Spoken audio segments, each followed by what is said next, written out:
महाराज जी, क्या इंसान कर्म से भाग्य को बदल सकता है? और कर्म और भाग्य का इंसान के जीवन में क्या महत्व है? पूर्व जो हमारे द्वारा शुभ अशुभ कर्म हुए हैं वो संचित हो जाते हैं, जिसे अपनी गांव भाषा में गोदाम कहते हैं।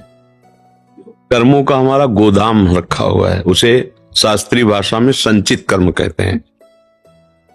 उससे कुछ कर्म निकाल के शुभ और अशुभ शरीर की रचना होती है।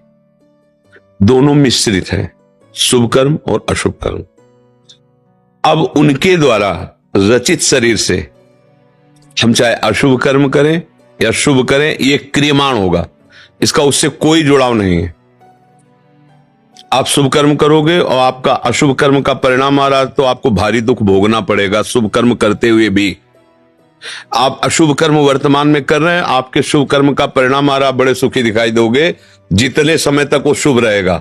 इसलिए अज्ञानी जीव इस रहस्य को ना जानने के कारण जब अधर्म कार्य में रत होता है और उस समय उसका शुभ का परिणाम आ रहा होता है, उसको लगता है बड़ी मौज है यार, देखो ऐसा ऐसा बेईमानी की गंदे आचरण के हमें बड़ा लाभ मिल रहा है, उस शुभ कर्म का है।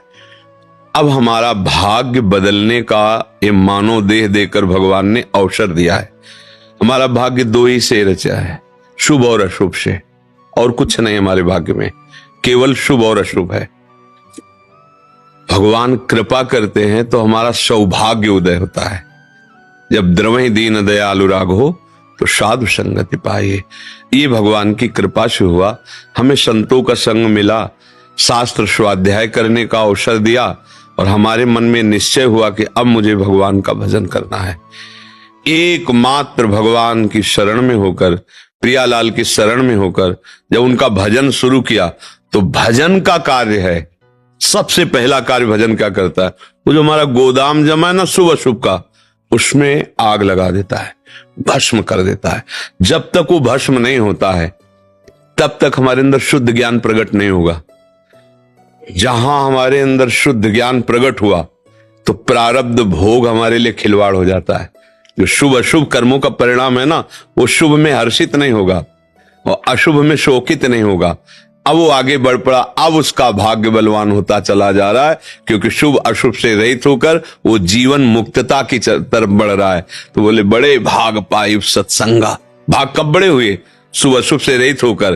कब? बिना प्रयास होई भव भंगा। अब संसार से मुक्त होने का अवसर आ गया। अब हमारा ये नवीन भाग्य बना जिसमें भगवत प्राप्ति लिख गया। ये शुभ अशुभ कर्मों से नहीं हुआ, एक कृपा से हुआ है, गुरु कृपा से, संत कृपा से, शास्त्र कृपा से ये हमें अवसर मिला हुआ है। समझ पा रहे आप? भक्तजन जिन्हें प्रेम से भगवान पुकारते, जो सदैश्वर्य संपन्न भगवान है, ज्ञानी जन उसे आत्मा स्वरूप से, योगी जन उसे परमात्मा स्वरूप से। जैसे जल कहो या तोय कहो या पानी कहो, बात एक ही है। उसी को आत्मा कहा गया, उसी को परमात्मा कहा गया, उसी को ब्रह्म कहा गया, उसी को भगवान कहा गया। प्रेमी का प्रीतम भी वही है और वही चराचर रूप में भी वही है। समझ रहे ना?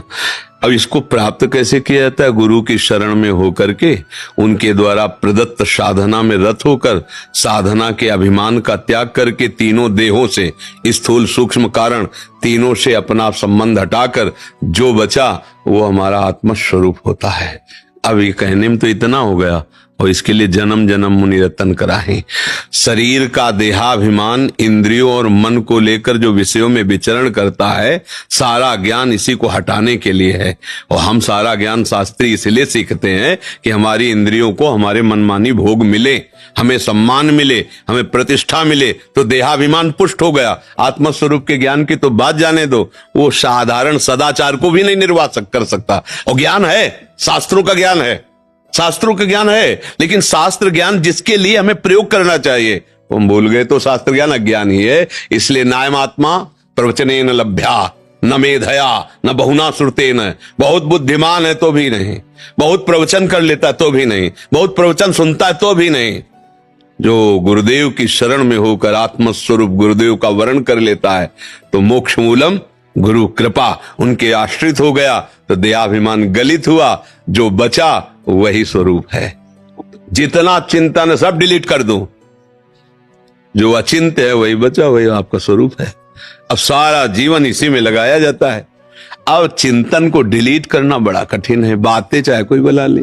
देखो, जब शास्त्र की बातें की जाती है तो एक अलग बात होती है, और जब उस पर चला जाता है ना तो पता है ना कितने पापड़ बेलने पड़ते हैं, तो उसका अनुभव होता है। इसीलिए प्रश्न का सही कर्ता और सही उत्तर तभी दोनों का मिलेगा जब शाब्द ब्रह्म का पारगामी विद्वान और पार ब्रह्म की अनुभूति से युक्त हो। अब केवल शाब्द ब्रह्म शास्त्र का ज्ञान है, पार ब्रह्म की अनुभूति नहीं, तो ना उत्तर समझ में आएगा ना उत्तर दे पाएगा। सारा ज्ञान केवल देहाभिमान को मिटाने के लिए है। मना कष्टान इंद्रियाणि प्रकृति स्थान कर सती, इस आकर्षण पर विजय प्राप्त करके जैसे स्वरूप को प्राप्त करने की चेष्टा की, वही शास्त्र ज्ञान सफल हुआ। नहीं तो भैया शास्त्र ज्ञान करके हम कूड़ा करकट ही बटोर रहे हैं। रुपया, पैसा, भोग सामग्री, प्रणाम, नमस्कार, ख्याति क्या है? कूड़ा करकट है, कूड़ा करकट। इसी को बटोर रहे हैं और हम अपने को कहते हैं शास्त्र ज्ञानी। हमारे गुरुजनों ने कहा, सम्मानम कल्याति घोर गरलम नीचापमानम सुधा, श्री राधा मुरली धरो भज सके वृंदावन मात्यज। हमारे गुरुजनों ने, महापुरुषों ने कहा, प्रतिष्ठा सुकरी विष्ठा गौरवम घोर रौरवम। कहां मान रहे हैं? आत्मस्वरूप का ज्ञान प्राप्त करने के लिए शरीर भाव का नाश, तभी तो आत्म भाव को प्राप्त होगे।